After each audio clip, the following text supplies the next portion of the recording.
Assalamualaikum warahmatullahi wabarakatuh. Saya akan menjelaskan pengembangan sistem informasi penjualan pakan ikan hias PT Sumber Alam Chandra dengan nama kelompok yang pertama Ega Andriani dengan NIM 111800293, dengan yang kedua Faro Sidik dengan NIM 111800786, yang ketiga Muhammad Farah Alfiansyah dengan NIM 111801777, yang keempat Widyasari Apandi dengan NIM 111800378. Yang pertama saya akan menjelaskan latar belakang PT Sumber Alam Chandra. PT Sumber Alam Chandra merupakan salah satu produsen dan sekaligus distributor utama pakan ikan Indonesia yang bertujuan memberikan kontribusi bagi perkembangan ikan hias di Indonesia pada khususnya dan di dunia pada umumnya.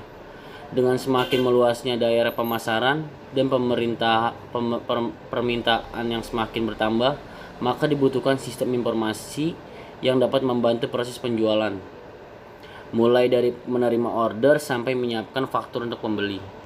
Yang kedua, tujuan bisnis. PT Sumber Alam Chandra memiliki tujuan strategis, yaitu melalui hobi dan pengetahuan yang dimiliki akan terus melakukan penelitian dan inovasi baru sehingga dapat dihasilkan produk pakan ikan hias yang berkualitas tinggi. Yang keempat, asumsi dan kendala. Untuk mengatasi permasalahan yang terjadi saat ini, maka dibutuhkan sistem informasi berbasis komputer, sehingga proses penerimaan order dari agen atau pelanggan sampai dengan proses pembuatan laporan menjadi lebih cepat dan akurat demi mendukung proses pengambilan keputusan. Namun terdapat kendala untuk pembuatan sistem informasi berbasis komputer ini, antara lain yang pertama, dokumentasi tidak lengkap. Yang kedua, prosedur order yang sering berubah. Yang kelima, keperluan awal proyek. Proyek ini dapat berjalan jika mendapatkan dukungan dari pihak PT Sumber Alam Chandra yang meliputi: yang pertama, dukungan semua tingkat level manajemen. Yang kedua, mempelajari dan mengerti kebutuhan pengguna sistem. Yang ketiga, mempelajari dan mengerti kebutuhan pengguna informasi. Yang keempat, mempersiapkan tim proyek dan semua kebutuhan yang diperlukan. Ya, saya sampai sini, akan diteruskan dengan teman saya. Wassalamualaikum warahmatullahi wabarakatuh. Assalamualaikum warahmatullahi wabarakatuh. Saya akan melanjutkan presentasi dari Muhammad Farel Alfiansyah. Estimasi anggaran dan analisis keuangan. Untuk membangun sistem informasi berbasis komputer, pemilik PT Iwan Cahya Santosa menggunakan dana sebesar 19 juta rupiah hanya untuk sistem informasi, yang pengerjaannya dilakukan oleh pengembang software sebagai outsourcing tenaga lepas, sedangkan pembayaran personil dari pengembangan software diserahkan sepenuhnya kepada manajer proyek. Sedangkan estimasi anggaran secara keseluruhan adalah 29 juta dengan rincian sebagai berikut. Yang pertama, sistem informasi dengan waktu 3 bulan, biayanya 19 juta. Manajer proyek sebesar 10 juta dan yang lainnya seperti berikut.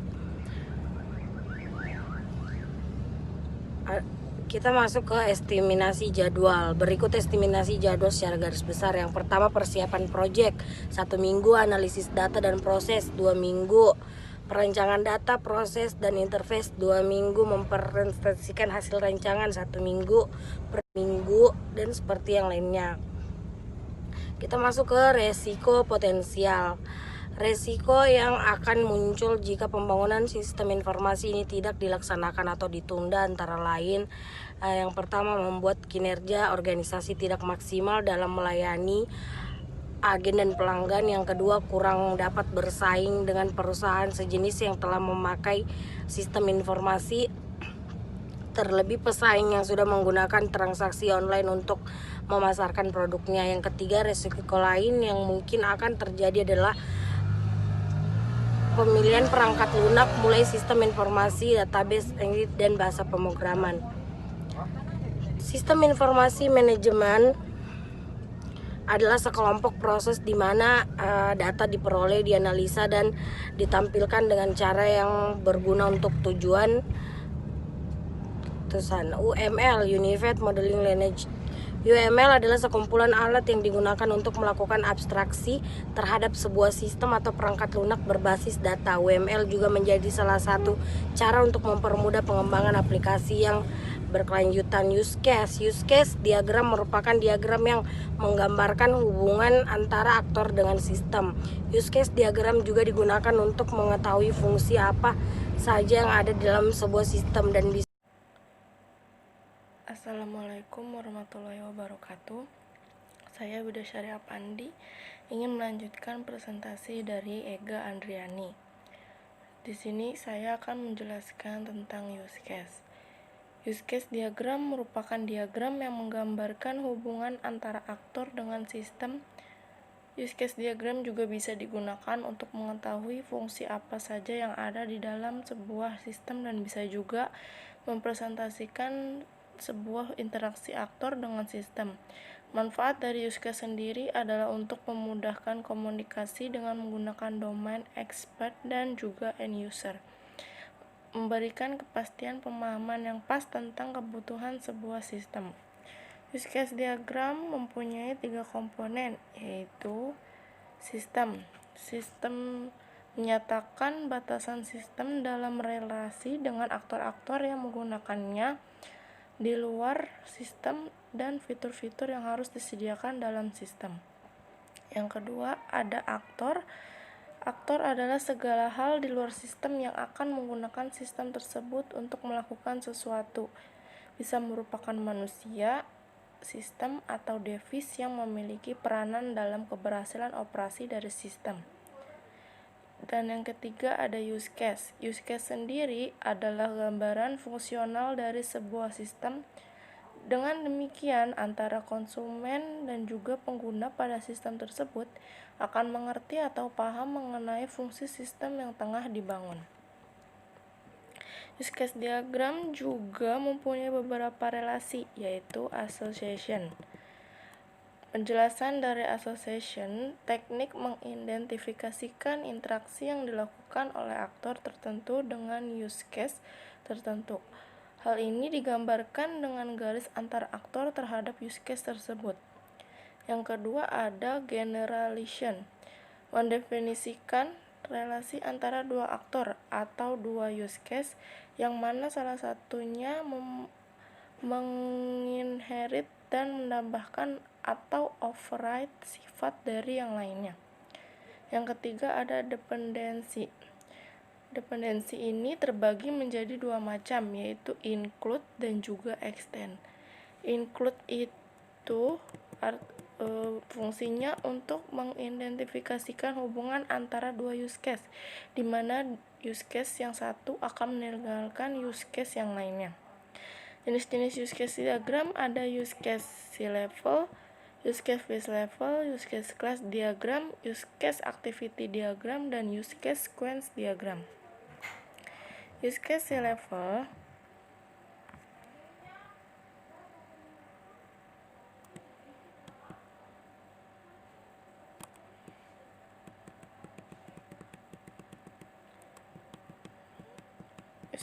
C-level adalah use case yang menggambarkan interaksi antara aktor utama dengan sistem.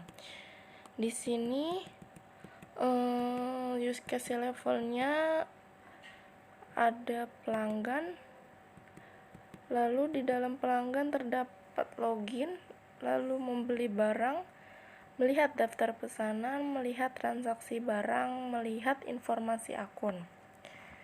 Lalu di sebelah pelanggan itu ada admin.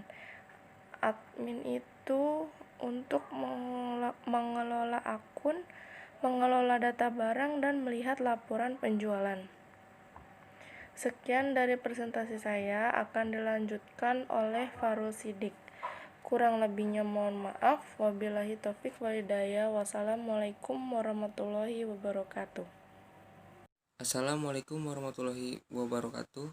Saya Farul Sidik dari kelas 11 4B02 ingin melanjutkan presentasi dari Widasari Apandi. Di sini ada use case fish level. Use case fish level itu adalah include dari use case sea level. Ini adalah bentuk dari use case fish level. Di sini ada aktor pelanggan dan admin. Dari aktor pelanggan terdiri dari login, membeli barang, melihat daftar pesanan, melihat transaksi barang, dan melihat informasi akun. Lalu pelanggan pada saat membeli barang, pelanggan melakukan transaksi pembayaran dan juga bisa melakukan membatalkan transaksi.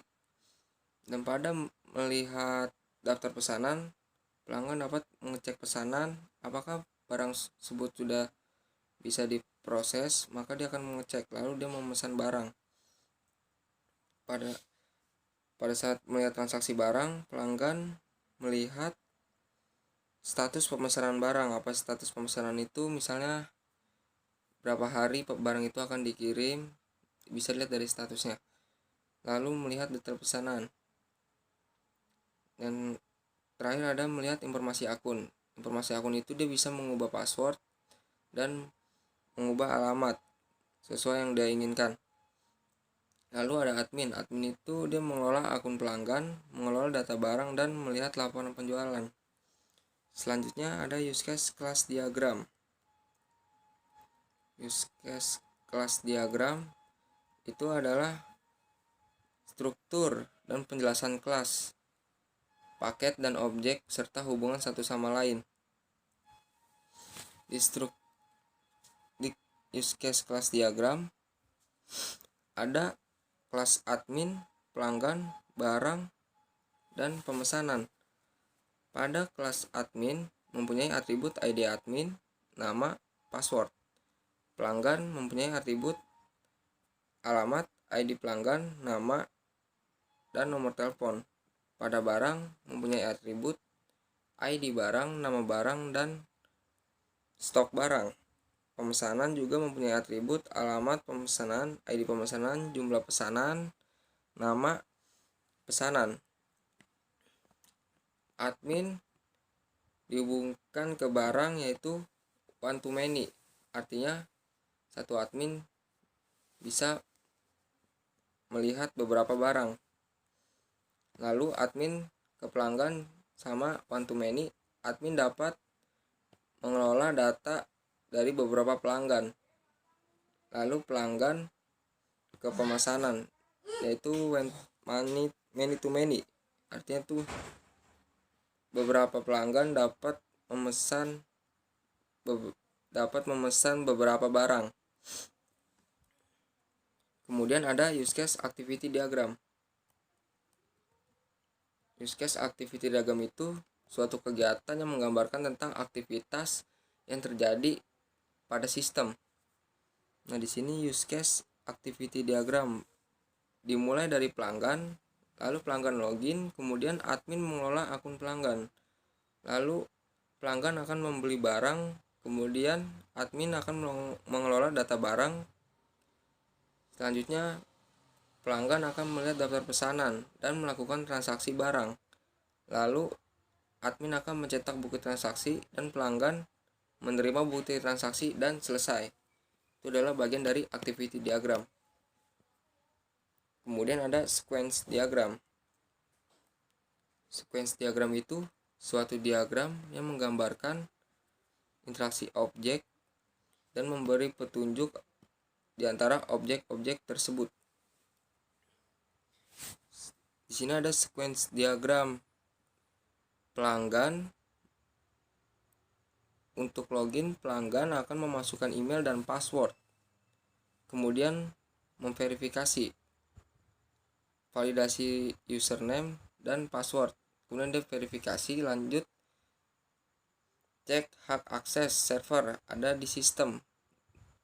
Jadi pelanggan untuk login dia memasukkan email dan password, kemudian verifikasi yaitu validasi username dan password. Kemudian sistem dan akan dari sistem dia akan cek hak server, lalu balik lagi ke pelanggan atau menu utama dari pelanggan atau user. Nah, di sini ada tampilan web login. Tampilan web login. Nah, di sini di tampilan web login kita pertama membuka XAMPP terlebih dahulu untuk menjalankan webnya. Kemudian klik start. MySQL juga diklik start untuk menjalankan. Kemudian kita buka browser.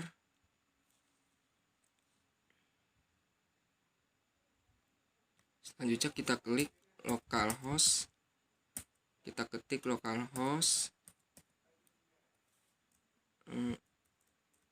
Masuk ke master penjualan sesuai dengan aplikasi kita. Penjualan. Nah, kemudian di enter. Nah, aplikasi seperti ini. Lalu kita masukkan username.